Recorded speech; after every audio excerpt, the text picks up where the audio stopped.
আমার স্নেহের দশম শ্রেণীর ছাত্রছাত্রীরা, তোমাদের সবাইকে আন্তরিক ভালোবাসা জানিয়ে শুরু করছি আজকের আলোচনা। দশম শ্রেণীর ইতিহাস বিষয়ের সপ্তম অধ্যায়। ইতিমধ্যে আমরা 6টি অধ্যায় নিয়ে আলোচনা করেছি এবং 6টি অধ্যায়ের যে বিষয়বস্তু সেগুলো নিয়ে আমরা ভিডিও করেছি। আজকে যেটা আলোচনা করব সেটা হচ্ছে সপ্তম অধ্যায়। দশম শ্রেণীর ইতিহাস বিষয়ে সপ্তম অধ্যায় নিয়ে আজকে আলোচনা করব। সপ্তম অধ্যায় হচ্ছে 20 শতকের ভারতে নারী, ছাত্র ও প্রান্তিক জনগোষ্ঠীর আন্দোলন, তার বৈশিষ্ট্য ও বিশ্লেষণ। এটা হচ্ছে সপ্তম অধ্যায়। মনে রাখতে হবে, ইতিহাসের ঘটনা প্রবাহ নদীর স্রোতের মতোই, আর সেই ঘটনা প্রবাহ বিভিন্ন যুগে নানান রূপ, নানান বৈশিষ্ট্য নিয়ে প্রবাহিত হয়। ফলশ্রুতি হিসাবে এই বিবর্তনের পথ ধরে একসময় 19 শতক পেরিয়ে 20 শতকে আমরা পৌঁছালাম এবং এই 20 শতকের ইতিহাসের পাতায় খুঁজে পেলাম বৈচিত্র্য, বৈশিষ্ট্য, নানান আন্দোলনের কাহিনী, অধিকার এবং স্বাধিকার রক্ষার লড়াই। 20 শতকে এই আন্দোলন, যেখানে 3টি শ্রেণী গুরুত্বপূর্ণ ভূমিকা পালন করেছিল: নারী, ছাত্র, প্রান্তিক জনগোষ্ঠী বা পিছিয়ে পড়া জনগোষ্ঠীর আন্দোলন।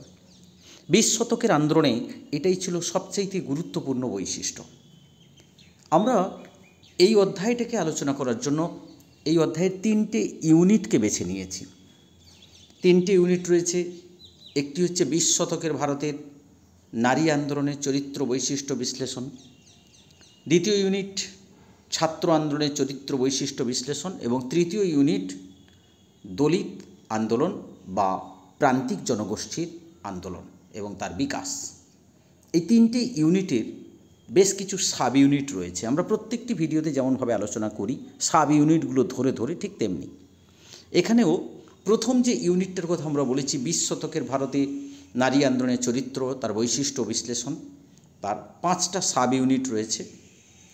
4টে মূলত জাতীয় আন্দোলন: বঙ্গভঙ্গ বিরোধী স্বদেশী বয়কট আন্দোলন, অহিংস অসহযোগ আন্দোলন, আইন অমান্য আন্দোলন, ভারত ছাড়ো আন্দোলন। আরেকটি রয়েছে সশস্ত্র বিপ্লবী আন্দোলন। এই প্রত্যেকটি আন্দোলনের ক্ষেত্রে নারী সমাজের কী ভূমিকা সেটা আমরা আলোচনা করব। দ্বিতীয় ইউনিট রয়েছে ছাত্র আন্দোলন, তার চরিত্র এবং বৈশিষ্ট্য। এটাও কিন্তু 5টি সাব ইউনিট রয়েছে, ওই একই। বঙ্গভঙ্গ বিরোধী আন্দোলনের সময় ছাত্রদের ভূমিকা, অসহযোগ, আইন অমান্য, ভারত ছাড়ো আন্দোলনে ছাত্রদের ভূমিকা এবং সশস্ত্র বিপ্লবী আন্দোলনে ছাত্রদের ভূমিকা। অপরদিকে রয়েছে প্রান্তিক জনগোষ্ঠীর আন্দোলন। সেই প্রান্তিক জনগোষ্ঠীর আন্দোলনে 3টে পার্ট রয়েছে, 3টে সাব ইউনিট রয়েছে। একটা হচ্ছে দলিত আন্দোলন। দলিত আন্দোলন কাকে বলে, দলিত আন্দোলন বলতে কী বোঝায়। দ্বিতীয় রয়েছে নমশূদ্র আন্দোলন, যা এই প্রান্তিক জনগোষ্ঠীরই একটি অংশ। আর তৃতীয় রয়েছে গান্ধী আম্বেদকর বিতর্ক। এই হচ্ছে মোটামুটিভাবে আমাদের ইউনিট, 3টে ইউনিট এবং তার সাব ইউনিটগুলো। মূলত এই অধ্যায়ে আমরা 3টে ভিডিও করব। প্রত্যেকটা ইউনিটকে আলাদা আলাদা করে আমরা ভিডিওটা তৈরি করব। সুতরাং আমাদের প্রথম যে ভিডিওটা হবে, অর্থাৎ প্রথম যেটা আমি আলোচনা করব, সেটা হচ্ছে প্রথম ইউনিট। প্রথম ইউনিটটা কি না, 20 শতকের ভারতে বঙ্গভঙ্গ বিরোধী 20 শতকের ভারতে নারী আন্দোলনের চরিত্র, তার বৈশিষ্ট্য ও বিশ্লেষণ। এইটাই হচ্ছে আমাদের প্রথম পার্টের আলোচনা। এই পার্টের আলোচনার মধ্যে আমি বলেছি 5টা সাব ইউনিট রয়েছে। 5টা সাব ইউনিটের মধ্যে 4টে জাতীয় আন্দোলন, অর্থাৎ বঙ্গভঙ্গ বিরোধী আন্দোলন, অসহযোগ, আইন অমান্য এবং ভারত ছাড়ো। আরেকটা রয়েছে সশস্ত্র বিপ্লবী আন্দোলন। আমরা একদিক থেকে আলোচনা করি। প্রথমে দেখো বঙ্গভঙ্গ বিরোধী আন্দোলনে নারী সমাজের ভূমিকা।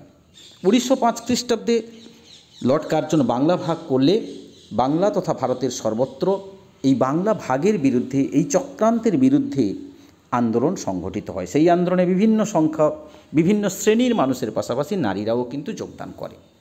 যেখানে বিলিতি পণ্য বর্জন, স্বদেশি পণ্যের প্রচার, জাতীয় শিক্ষার প্রসার এবং কর্মসূচি হিসাবে রাখিবন্ধন, অরন্ধন, মিলন মন্দিরের ভিত্তিপ্রস্তর স্থাপন, এই বিষয়গুলো কিন্তু পরিচালিত হয়েছে। এই আন্দোলনে একটা জিনিস লক্ষ্য করা গেছে যে সমাজের উচ্চবর্ণের, উচ্চশিক্ষিত বা পাশ্চাত্য শিক্ষায় শিক্ষিত যে সমাজ ব্যবস্থা, যে নারী সমাজ, তারা অংশগ্রহণ করেছেন, কিন্তু তথাকথিতভাবে দেশের সাধারণ যারা নারী, দরিদ্র সম্প্রদায়ের যারা নারী, তারা কিন্তু খুব একটা এই আন্দোলনে অংশগ্রহণ করেনি। মূলত বাঙালি সমাজের হৃৎকেন্দ্র, মূল কেন্দ্র যদি আমরা বলি, তাহলে সেটা হচ্ছে ঠাকুরবাড়ি। ঠাকুরবাড়িকে কেন্দ্র করে আমাদের জাতীয়তাবাদী চেতনার প্রসার, স্বদেশী আন্দোলনের প্রসার বা দেশপ্রেম বা নারী প্রগতি, নারী স্বাধীনতা, সবই কিন্তু ঠাকুরবাড়ি কেন্দ্রিক। তো বঙ্গভঙ্গের যুগে দেবেন্দ্রনাথ ঠাকুরের কন্যা স্বর্ণকুমারী দেবীর সখী সমিতি এবং তার কন্যা সরলা দেবী চৌধুরানীর লক্ষ্মীর ভাণ্ডার স্বাভাবিকভাবে স্বদেশী দ্রব্য উৎপাদন এবং বীরাঙ্গনা ব্রত, স্বদেশী চেতনা জাগাতে সাহায্য করেছিল। এছাড়া এই পর্বে ঢাকার আশালতা সেন, নবশশী সেন, বরিশালের মনোরমা বসু, এরাও সব ভূমিকা পালন করেছিল, সক্রিয় ভূমিকা।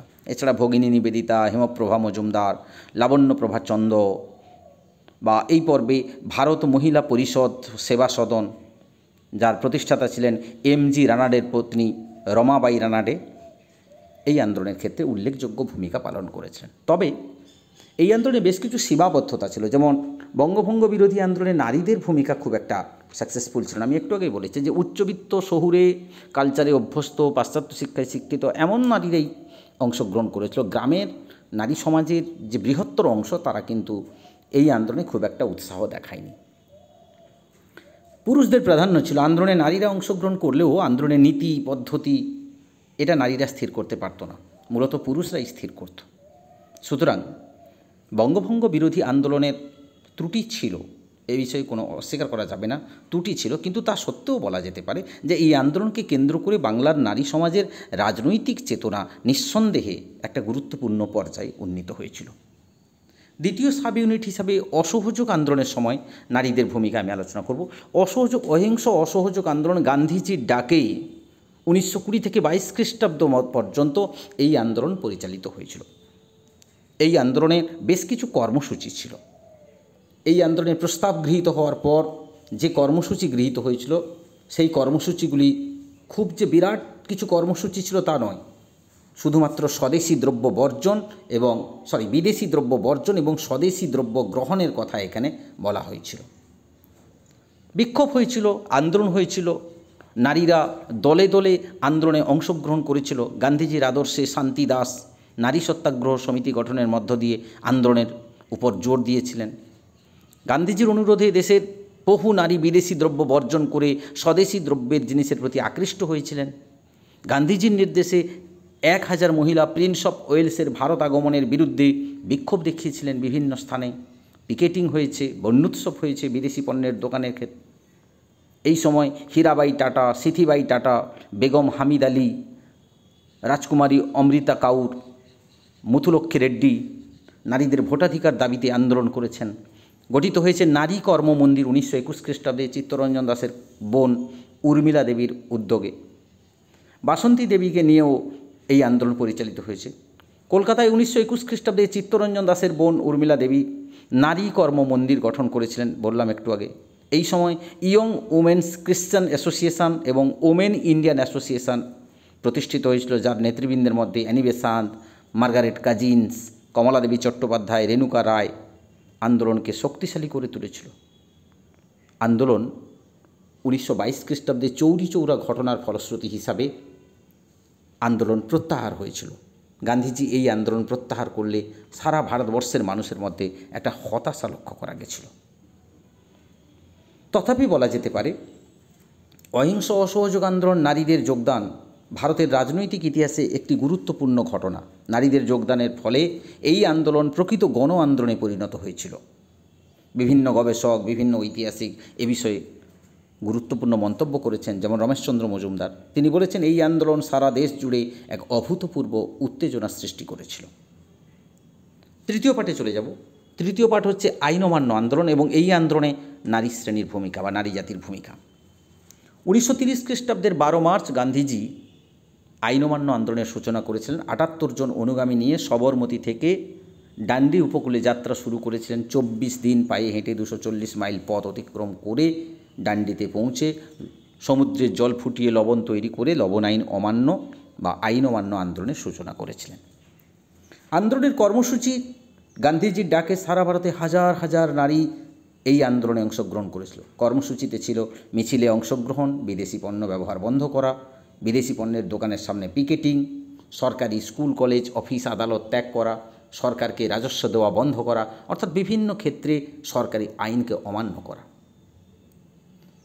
আইন অমান্য নিজ গতিতে চলেছিল। আইন অমান্য আন্দোলনে ভারতের বিভিন্ন অঞ্চলের নারীরা সক্রিয়ভাবে অংশগ্রহণ করেছিল। হাজার হাজার নারী লবণ তৈরি করে আইন অমান্য আন্দোলনকে সাকসেসফুল করার চেষ্টা করেছিল। এবং এই আন্দোলনে ধরসানার লবণগোলা আক্রমণ হয়েছিল। সুরাট জেলার ধরসানায় সরকারি লবণগোলা দখলের সিদ্ধান্ত নিয়েছিলেন গান্ধীজি। 5 মে সরকার তাকে গ্রেপ্তার করলে সরোজিনী নাইডু প্রায় 2500 সত্যাগ্রহীকে নিয়ে ধরসানা অভিযান করেন। নিরস্ত্র জনগণের উপর পুলিশ আক্রমণ করলে 2 জন সত্যাগ্রহী নিহত হন, প্রায় 320 জন সত্যাগ্রহী মারাত্মকভাবে আহত হন।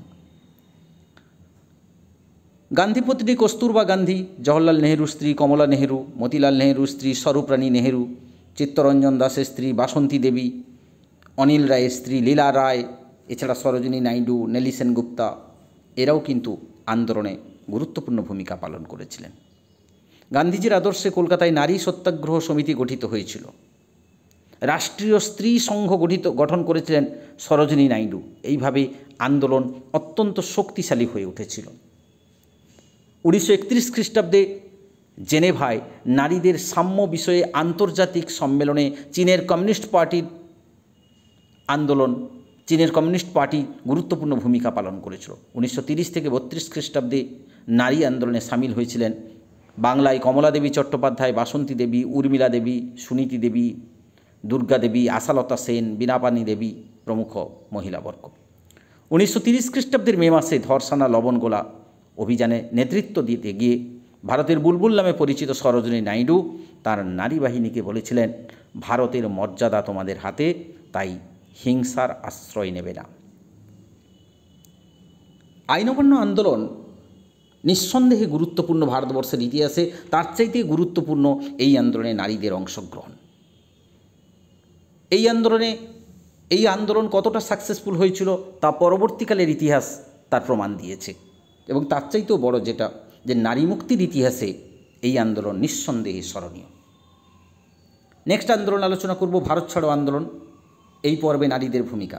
1942 খ্রিস্টাব্দে বোম্বাই শহরে জাতীয় কংগ্রেসের অধিবেশনে ভারত ছাড়ো আন্দোলনের প্রস্তাব গৃহীত হয়। ডু অর ডাই বা করেঙ্গে ইয়ে মরেঙ্গে, এই ভাবনায় উদ্ভাসিত হয়ে, এই ভাবনার দ্বারা পরিচালিত হয়ে আন্দোলন শুরু হয়েছিল। আন্দোলন শুরুর প্রাক মুহূর্তে ব্রিটিশ সরকার জাতীয় কংগ্রেসের সমস্ত দেশীয় বা জাতীয় নেতা, প্রাদেশিক নেতাদের গ্রেপ্তার করলে সাধারণ মানুষের হাতে আন্দোলন পৌঁছে গেছিল। সাধারণ মানুষ আন্দোলন পরিচালনা করে এবং এই আন্দোলনে নারীদেরও গুরুত্বপূর্ণ ভূমিকা ছিল। জাতীয় স্তরে যে সমস্ত নারীরা উল্লেখযোগ্য ভূমিকা পালন করেছেন তাদের মধ্যে সুচেতা কৃপালনী, নন্দিতা কৃপালনী, অরুণা আশফ আলী, এরা অত্যন্ত উল্লেখযোগ্য ভূমিকা পালন করেছেন। বাংলায় এই আন্দোলনে মেদিনীপুরের তাম্রলিপ্ত জাতীয় সরকার প্রতিষ্ঠিত হয়েছিল, যেখানে নারীদের ভূমিকা ছিল গুরুত্বপূর্ণ। মহিলা স্বেচ্ছাসেবীদের নিয়ে এখানে গড়ে উঠেছিল ভগিনী সেনা। 73 বছরের বৃদ্ধা গান্ধীবুড়ি নামে পরিচিত মাতঙ্গিনী হাজরা তমলুক থানা দখল করতে গিয়ে পুলিশের গুলিতে শহীদ হয়েছিলেন।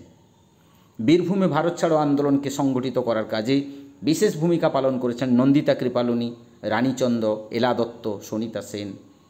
রামপুরহাটের মায়া ঘোষ, সিউড়ির লাবণ্যপ্রভা দত্ত, যাদের অবদান অনস্বীকার্য, যাদের অবদান কখনোই ভোলার নয়। আসাম এবং পাঞ্জাবে আন্দোলন হয়েছিল। আসামের 13 বছরের কিশোরী কনকলতা বড়ুয়া, পাঞ্জাবের গৃহবধূ ভোগেশ্বরী ফুকননী, উষা মেহতা এই আন্দোলনে গুরুত্বপূর্ণ ভূমিকা পালন করেছিলেন। ব্রিটিশ সরকার নিষ্ঠুর দমননীতি চালিয়েছিল, যে নিষ্ঠুর দমননীতিতে নারীদের উপর অত্যাচার নেমে এসেছিল। তারা আন্দোলন দমন করেছিল, ব্রিটিশরা আন্দোলন দমন করেছিল অত্যাচারের মধ্য দিয়ে। তবে নারীদের স্বতঃস্ফূর্ত অংশগ্রহণে এই আন্দোলন গণ আন্দোলনের রূপ ধারণ করেছিল, অর্থাৎ আন্দোলন সমস্ত শ্রেণীর সাধারণ মানুষের মধ্যে ছড়িয়ে পড়েছিল। এই ছিল 4টে জাতীয় আন্দোলন। 4টে জাতীয় আন্দোলন আমরা আলোচনা করলাম। এইবার আমরা 5 নম্বর যে সাব ইউনিট ছিল সেটা আলোচনা করব। সেটা হচ্ছে বিপ্লবী আন্দোলন। বিপ্লবী আন্দোলনে নারীদের ভূমিকা, এটা আলোচনা করব। সশস্ত্র বিপ্লবী আন্দোলন। সশস্ত্র বিপ্লবী আন্দোলনে প্রথমে আমরা আলোচনা করব দীপালি সংঘের ভূমিকা। দীপালি সংঘের প্রতিষ্ঠাতা ছিলেন লীলা নাগ রায়। বিংশ শতকে 1923 খ্রিস্টাব্দে লীলা নাগ রায় দীপালি সংঘ প্রতিষ্ঠা করেছিলেন। ঢাকা বিশ্ববিদ্যালয়ের ইংরেজি সাহিত্যের ছাত্রী এবং স্বাধীনতা সংগ্রামী লীলা নাগ রায়। দীপালি সংঘ প্রতিষ্ঠার বেশ কিছু উদ্দেশ্য ছিল। মূলত নারীদের সাহস এবং শক্তি বাড়ানো, তাদের শরীরচর্চা, লাঠি খেলা, অস্ত্রচালনা প্রভৃতির শিক্ষা দেওয়া, তাদের মধ্যে শিক্ষার বিস্তার ঘটিয়ে তাদের উদ্যোগে ভারতবর্ষের আন্দোলনকে, ব্রিটিশ বিরোধী আন্দোলনকে সাফল্যের চরম পর্যায়ে নিয়ে যাওয়া। এই ক্ষেত্রে দীপালি সংঘ যে কাজগুলি করেছিল তার মধ্যে ছিল স্টাডি সার্কেল প্রতিষ্ঠা, তার কার্যকলাপের মধ্যে ছিল দীপালি শিল্প প্রদর্শনী, দীপালি ছাত্রী সংঘ প্রতিষ্ঠা, পত্রিকা প্রকাশ। এই বিষয়গুলো কিন্তু দীপালি সংঘের উদ্যোগেই পরিচালিত হয়েছিল। দীপালি সংঘের উদ্যোগে এই কাজগুলো নিঃসন্দেহে ভারতবর্ষের স্বাধীনতা সংগ্রামের ইতিহাসে একটি গুরুত্বপূর্ণ দিক। আমরা দ্বিতীয় ব্যক্তি হিসাবে দ্বিতীয় যার কথা বলবো তিনি হচ্ছেন প্রীতিলতা ওয়াদ্দেদার। বাংলার বিপ্লবী আন্দোলনে নারী চরিত্রের মধ্যে একটি উল্লেখযোগ্য চরিত্র হচ্ছে প্রীতিলতা ওয়াদ্দেদার। প্রীতিলতা ওয়াদ্দেদার বাংলার নারী আন্দোলনের প্রথম শহীদ হিসাবে স্মরণীয় হয়ে আছে। 1932 খ্রিস্টাব্দে পাহাড়তলির ইউরোপিয়ান ক্লাব আক্রমণ এবং তা দখল তার প্রধান কীর্তি ছিল। প্রীতিলতা 1911 খ্রিস্টাব্দে জন্মগ্রহণ করেছিলেন বর্তমান বাংলাদেশের ধলঘাট গ্রামে। ঢাকায় পড়ার সময়ই তিনি কিন্তু বিপ্লবী দলে যোগদান করেছিলেন। মূলত তার যোগদান দীপালি সংঘের হাত ধরে। এই সময় লাঠি খেলা, অস্ত্রচালনা এগুলো তিনি শিখেছিলেন। পরে মাস্টারদার অনুপ্রেরণায় ফুল তার ছদ্মনাম নিয়ে বিপ্লবী আন্দোলনে তিনি পাকাপাকিভাবে যোগদান করেন। পরে ইউরোপিয়ান ক্লাব আক্রমণ করেন। সহযোগী হিসাবে বিপ্লবী শৈলেশ্বর চক্রবর্তীর নেতৃত্বে 7 আগস্ট তিনি ইউরোপিয়ান ক্লাব আক্রমণ করতে গিয়ে ব্যর্থ হন এবং পটাশিয়াম সায়ানাইড খেয়ে আত্মহত্যা করেন। ইউরোপিয়ান ক্লাব আক্রমণে তিনি যে ভূমিকা পালন করেছিলেন তা নিঃসন্দেহে তাকে বিপ্লবী আন্দোলনের ইতিহাসে এক অন্যতম মর্যাদার অধিকারিণী হিসাবে প্রতিষ্ঠা করেছে। ভারতের স্বাধীনতা সংগ্রামে প্রথম নারী শহীদ হিসাবে তিনি স্মরণীয় হয়ে আছেন। তাঁর বলিদান স্বাধীনতা সংগ্রামে নারীদের উদ্বুদ্ধ করেছে। নেক্সট যার কথা বলবো তিনিও বিপ্লবী আন্দোলনের আরেক নারী, যিনি অগ্নিকন্যা নামে পরিচিত ছিলেন। তার নাম কল্পনা দত্ত। 1913 খ্রিস্টাব্দে কল্পনা দত্তের জন্ম চট্টগ্রামে। বিপ্লবী দলে যোগদান করেছিলেন। বেথুন কলেজে পড়ার সময়ই তিনি বিপ্লবী দলে জড়িয়ে পড়েছিলেন এবং পূর্ণেন্দু দস্তিদারের মাধ্যমে সূর্য সেনের সাথে যোগাযোগ করেছিলেন এবং ইন্ডিয়ান রিপাবলিকান আর্মির সদস্য হয়েছিলেন। চট্টগ্রাম শাখায় যোগদান করেছিলেন। চট্টগ্রাম অস্ত্রাগার লুণ্ঠন, জালালাবাদ মুক্তিযুদ্ধের অন্যতম নায়ক গণেশ ঘোষ ও অনন্ত সিংহের কারাদণ্ড হলে কল্পনা দত্ত কলকাতা থেকে গোপনে বিস্ফোরক আমদানি করে গান কটন তৈরি করেন এবং তার সাহায্যে বিস্ফোরণ ঘটিয়ে বিপ্লবীদের পালিয়ে যাওয়ার সুযোগ করে দিয়েছিলেন। কিন্তু তিনি ধরা পড়ে যান। ধরা পড়লে তার জেল হয়। পরে 1931 খ্রিস্টাব্দে ইউরোপিয়ান ক্লাব আক্রমণের জন্য কল্পনা দত্তের নাম স্থিরীকৃত হয়েছিল, কিন্তু এক্ষেত্রে তার ভুলের কারণে প্রীতিলতা ওয়াদ্দেদারকে সেই দায়িত্ব দেওয়া হয়েছিল। জেল থেকে ছাড়া পাওয়ার পর কল্পনা তার কয়েকজন সঙ্গীকে নিয়ে পুলিশের সঙ্গে গৈরালা গ্রামে গিয়েছিলেন এবং সেখানে পুলিশের সঙ্গে লড়াইতে জড়িয়ে পড়েছিলেন। যদিও বা এই লড়াইতে সূর্য সেন ধরা পড়েন, কিন্তু কল্পনা দত্ত পালিয়ে যেতে সক্ষম হন। এর 3 মাস পর গৈরালা গ্রামে পুলিশের সঙ্গে আরেকটি সংঘর্ষের সময় কল্পনার পিস্তলের গুলি ফুরিয়ে গেলে তিনি ধরা পড়ে যান। বিচারে তার কারাদণ্ড হয়। 1939 খ্রিস্টাব্দে জেল থেকে মুক্তি পান এবং 40 খ্রিস্টাব্দে কলকাতা বিশ্ববিদ্যালয় থেকে তিনি বিএ পাস করেন। 1943 খ্রিস্টাব্দে কমিউনিস্ট নেতা পিসি যোশীর সঙ্গে তার বিবাহ হয়। 1942 খ্রিস্টাব্দে ভারত ছাড়ো আন্দোলনেও তিনি আবার গুরুত্বপূর্ণ ভূমিকা পালন করেন। কল্পনা দত্ত 1971 খ্রিস্টাব্দে বাংলাদেশের মুক্তিযুদ্ধের সময়ও মুক্তিযোদ্ধাদের তিনি সহায়তা করেছিলেন। 1995 খ্রিস্টাব্দে কলকাতায় তার মৃত্যু হয়। ভারতের স্বাধীনতা সংগ্রামের ইতিহাসে কল্পনা দত্তের নাম স্মরণীয়। দেশের জন্য তার ত্যাগ, বৈপ্লবিক কার্যাবলীর জন্য নারীদেরকে উদ্বুদ্ধ করা এবং বৈপ্লবিক আন্দোলনে নিজেকে উৎসর্গ করা নিঃসন্দেহে স্মরণীয়, এ বিষয়ে কোনো সন্দেহ নেই। এরপরে যে নারীর কথা বলবো তিনি হচ্ছেন বীণা দাস। ভারতের নারী আন্দোলনের ইতিহাসে বেণীমাধব দাসের কন্যা বীণা দাস নিঃসন্দেহে একটি স্মরণীয় নাম। বীণা দাসের অবদান হিসাবে যদি আমরা ধরি তাহলে বীণা দাস নিঃসন্দেহে ভারতবর্ষের আন্দোলনে একটি অন্যতম ঘটনার সাক্ষী হিসাবে নিজেকে প্রতিষ্ঠা করেছিলেন। কলকাতা বিশ্ববিদ্যালয়ের সেনেট হলে তৎকালীন কলকাতা বিশ্ববিদ্যালয়ের যিনি চ্যান্সেলর ছিলেন সেই চ্যান্সেলরের উপর স্ট্যানলি জ্যাকসনের উপর তিনি গুলি চালিয়েছিলেন। বীণা দাসের জন্ম হয়েছিল 1911 খ্রিস্টাব্দে কৃষ্ণনগরে। তার পিতা বেণীমাধব দাস, যিনি বিপ্লবী আন্দোলনের অন্যতম একজন মানুষ ছিলেন। বিপ্লবী কার্যকলাপের ক্ষেত্রে সাইমন কমিশন বিরোধী আন্দোলনে অংশগ্রহণ করেছিলেন। কংগ্রেস দলের স্বেচ্ছাসেবী হিসাবে তিনি কংগ্রেসেও যোগদান করেছেন। তবে তার গুরুত্বপূর্ণ ভূমিকা ছিল স্ট্যানলি জ্যাকসনকে গুলি করে হত্যার চেষ্টা।